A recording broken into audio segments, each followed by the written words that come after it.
So, as I said, we've got a power-packed show for you. But my first guest, as promised, is the Reverend Jesse Lee Peterson. And he's the founder and president of BOND, the Brotherhood Organization of a New Destiny. And he's the author of a brand new book published by WND Books, The Anecdote, Healing America from the Poison of Hate, Blame, and Victimhood. Most of you know Reverend Peterson because he is a frequent guest on international, national radio, television, CNN, Fox. He's a WND columnist, a WND commentator. He's an outspoken, practical, biblical conservative, and because of that, a ton of people hate him. But that's okay. I bet he doesn't even care because he loves Jesus on top of all of that. So, but Reverend Peterson, I've had the great honor of being in several articles with him at WND wherein we were both interviewed for various articles, and I have honored to have been in those articles with you, Reverend Peterson, and doubly honored that you're on the show today. God bless you. Thanks for joining us. Thank you so much, and I feel the same way. When they told me I was going to be on with you today, I was like, yeah, my heart was smiling. Oh, so stop it. So much. Oh, stop it, man. Stop it. I appreciate it. Well, hey, Sean, sign him up next week. We're going to put him back. You're saying, I do appreciate it. You're saying all the right things, man. God bless you. Oh, man. Well, listen, I've been a fan of yours for a long time, and I know it sounds like we have a mutual admiration society going on, but truly, you've been in the media longer than I have, and I've been a fan of yours for a long time, and every time I see you on television or hear you on the radio, I mean, I'm doing the fist pumps and the yeah babies and screaming and hollering at the TV and screaming out loud going down the road in my car. I mean, you hit the nail on the head, and you're not afraid to do it, and I think that's why folks love you so much. Well, I have to thank God for it, because prior to him taking away my anger, I had fear and I had doubt and I was worried and insecure. But once he took away my anger, the fear and all those things left me, and he gave me perfect love. Yeah. And for the last 27 years, I've been operating from that. And my greatest desire, Carl, is that his will be done. Thank you. And not mine. So I'm grateful for what he's doing through me. Yeah, well, and the Lord's honoring your humble heart. God bless you. Well, listen, I want to get into your book, or at least the topic and subject of it, because it's extremely important. Your latest book, The Anecdote, Healing America from the Poison of Hate, Blame, and Victimhood. Tell people very quickly where they can get it, and just give a brief overview of what it's about, and then let's get into the guts of it. It's in all of the major bookstores around the country. They can go to Amazon.com or to my website, bondinfo.org, bondinfo.org, and that would take them over to WorldNet Daily Books. Mm-hmm. And it's the book that I wanted to write, Carl, for the last 20 years or so, because it's all about returning the children to the fathers and the fathers to the children. And the Bible says that there will come a time when we will have to do that. Now is the time. Right. And anybody, any human being on earth will be able to relate to this book. For an example, I write about Barack Obama, and that we did a lot of research on him. And Barack Obama's mother was a white lady, but she taught him as a kid that white Americans was a racist people, and America was a racist society. He also, his grandmother had a negative experience with a black man, and it traumatized her. She had an overreaction to that, and whenever she spoke of black people, it made Barack Obama to think that white Americans were racist. His father came from Kenya once to visit in Hawaii when Obama was in the 8th grade, and his father spoke about racism in America and in Africa against black people. And so Barack Obama has two major problems. One is that he is separated from his father, his earthly father, and as a result of that, he's separated from God. Yes. And so he has this void, this emptiness, you feel unloved. Then he has a hatred for white Americans, and he's no different than Black Lives Matter, Louis Farrakhan, and others, because they all have the same problem, a lack of love from their fathers. Yeah, yeah. You know, Reverend Peterson, you are a black American male, and you're about the same age I am. I think we're right in the same age group. And so, how old are you? I've just turned 60. I'm old enough to be your daddy. I'm 66, I think. Oh, you're a 6-year-old daddy. All right. Yeah. Okay. Well, God bless you. Well, but we 65 or 66. But we truly do come out of kind of the same generation, and Yes. we went through all that stuff, the 60s and the 70s, and got out of high school in the 70s, and all of that, and so we're kind of in that same generation. But what's your pulse on the heartland of Black America 7 years into Obama's presidency? I mean, listen, I live in the Deep South. Let me just say, I live in the Deep South. I'm down here in Northwest Florida. But, and you know, I'm just not running in. I mean, a lot of black folks down here, they're really put out with this president and put out with the racial discord that he's creating. What are you finding? Well, you make a good point. A lot of Southern blacks, especially the older ones, are not into the hate white folks and support same-sex marriage and all that stuff. Yeah. But the younger blacks who've gone through the universities and some who have not have been brainwashed to believe that white Americans as a white society is racist and that they're against them for being black and that they're trying to hold them back. And Barack Obama has created that environment. He's validated that by blaming white cops for dealing with thugs in the right way, but he called it racism. He said that today is like Jim Crow days. And so Barack Obama has validated, and as a result, Carl, black folks are more hateful and brainwashed and dumbed down today than any other time in the history of America. I grew up on a plantation down in Alabama, right outside of Montgomery, and under the Jim Crow laws and all that. And we were never taught to hate white folks. They taught us that they were good and bad in all cultures, treat people the way we like to be treated. But during the Civil Rights Movement, the so-called Civil Rights leaders took over after Dr. King was assassinated. And they turned a message of love and forgiveness into hate and blame and victimhood. Yeah. And that's been going on for the last 60 years or so. So it's out of control right now. Yeah, and a lot of them have turned that message of into hate in the name of Dr. King.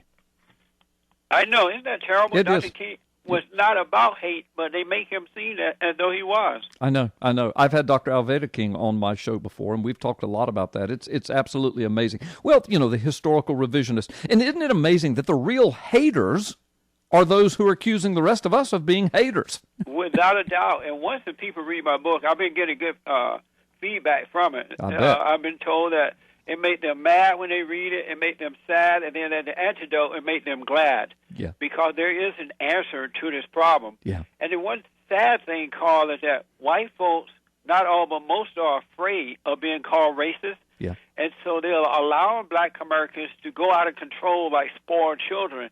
And they are running. They don't realize by running away from black people that you're bringing out the worst in them rather than standing up and telling them the truth and make them be responsible for their own life. And that's what real love is. Right, absolutely. And that applies to anybody. But you're right. Yes. I mean, and in Black America, that's extremely important because Black America has been devastated, I believe, primarily by the left. They have been 100%. devastated.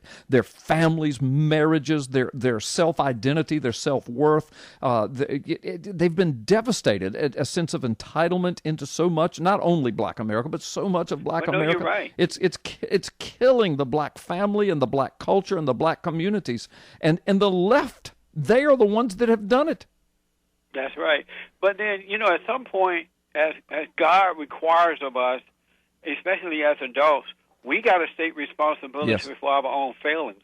Yes. And because when the children of Satan are controlling you, they're never going to stop controlling you. Right. You're going to have to say, look, what is going on in my life and why am I allowing this to happen? Thank you. And then you can repent and turn back to God and take control, and you won't feel like a victim. Yeah. You can overcome anything. Well You've seen said. him, you've heard him well on said. radio, You've seen him on television, CNN, Fox. Recently, Jesse, you were on with Sean Hannity, right? Yes, I was. Yeah. I was in New York week before last, starting the book tour, and he interviewed me about my brand new book, The Antidote. Yeah, I know he's heavily endorsed it as well, and and that's great, and it's very worthy of his endorsement. It's titled, The Antidote: Healing America from the Poison of Hate, Blame, and Victimhood. You know, you write a lot for WND, and you also comment a lot for them. And just a few days ago, you wrote an article that was brilliant. It was titled "Thug's Life Didn't Matter Until a White Cop Shot Him." And, and in there you talk a lot about race relations and the hypocrisy of the left, and particularly this current administration. So why are race relations getting worse in America, Jesse? We have the first black president for 2 terms, yet race relations are worse than ever in my lifetime. Well, it's a very good question. And the reason that it's worse is because it doesn't exist. Racism has always and still is an illusion. It's a lie that's been made up by the alchemists, who are the race hustlers, in order to brainwash, dumb down, demoralize, and control black people and intimidate white people to gain power and wealth. It does not exist, and unless we, as children of God, start to realize it does not exist, it's going to destroy us all, because we're trying to solve a problem that's not real. It's an illusion. And what is really going on is that most black people are angry first in their homes because they don't have their fathers there to guide them spiritually and financially, and the mothers are angry and turning the children away from the fathers. And the worst thing that can happen to a child is to turn them away from their fathers, boys and girls of all races. Because when you turn them away from their fathers, you leave a void in their lives, and they never are able to find God, because you're not going to get to the Father until you go through the Son, and the fathers represent the Son on earth. Yeah. And so they are in a fallen state of anger, starts in the homes, and then when they go out into the community, they're being told by Jesse Jackson and most of the black preachers, the liberal, elitist white people, that is racism. And when you're angry, it's impossible to believe the truth, because your enemies seem like your friend, and your friends seem like the enemy. And black America has been trusting their black enemies, their leaders, and their preachers for so many years now that they're in that fallen state. And if you notice that under President Bush, 30% of black people thought that America was a racist society. Mm-hmm. Under Barack Obama, nearly 80% believe that. Yeah. In spite of white people voting for him. And then white people are acting like racism exists because they won't stand up and tell the truth. They won't repudiate black people. And so they allow Barack Obama and others to redistribute wealth and power and really turn the country into a socialist society. It is not real, Carl. It is an illusion. Yeah. Well, listen, that's a brilliant analysis, and one that I'm sure most of our listeners have never heard put quite like that before. But as I was listening to you unpack it, it surely makes sense. And here's my experience, and comment on this. And if you disagree, feel free. Yes. But my experience, and again, we're about the same age. Of course, America has idiot racists in it. There are blacks who are racist and whites who are racist, but I don't get a feeling as I get out and move in the marketplace of life that America is a racist society, that our society is based on racism. There may have been a time in our culture and certain pockets of our nation where it was really thick, but I don't think we're there now. And I'm like you. I think to continually run around talking about how racist America is, I think it's a trumped up, a made up thing. Even the groups of whites, or like the KKK or the skinheads, or the New Black Panther Party, Black Lives Matter, those people are angry at one another, but it's not because of skin color. It's because they have at some point in their lives been brainwashed to believe a lie about white Americans or about black Americans, so they have believed into that lie. They've judged black folks, or they have judged white people. And when you judge, you are being judged. You fall into darkness, and you can't see what's going on. Yeah. And so even in those cases, it's not about the skin color by itself. They've been told a lie about the person or a group of people. For example, let's say that they've been with the Black Lives Matter, they've been told that the KKK hate black people because they are black. Well, that's not true. The KKK hate black people because they have judged them based on something else, and so they're kind of lumping that group into the same basket. And likewise, with the KKK toward black folks, it's not about racism based on color. It's a judgment. And God does not want us to judge one another, because when you do, you fall into a state of darkness. Yeah. He wants us to discern right from wrong, but don't hate right from wrong, because when you hate it, you become like what you hate, and you're controlled by what you hate. Yeah. Reverend Peterson, that is awesome. Can you give us your 20-second answer to what is the antidote for racial division? I mean, 20 seconds and we're out of here. I don't want to give it to you. I want the people to read it. Good. That's what we'll do. Yeah, no, we'll do that. Folks, listen, you've been listening to Reverend Jesse Lee Peterson. Jesse Lee, thank you so much for being a part of the show today. Thank you so much, Carl, for having me. And I want the folks to go to bondinfo.org or go to Amazon, any bookstore, and get the antidote, Healing America from the Poison of Hate, Blame, and Victimhood. That's right, and that's what we'll do, folks. Again, the antidote, Healing America from the Poison of Hate, Blame, and Victimhood. Reverend Jesse Lee Peterson, God bless you. I'm going to have you back if you'll come back. I will. Thank you, Carl. All right, good deal.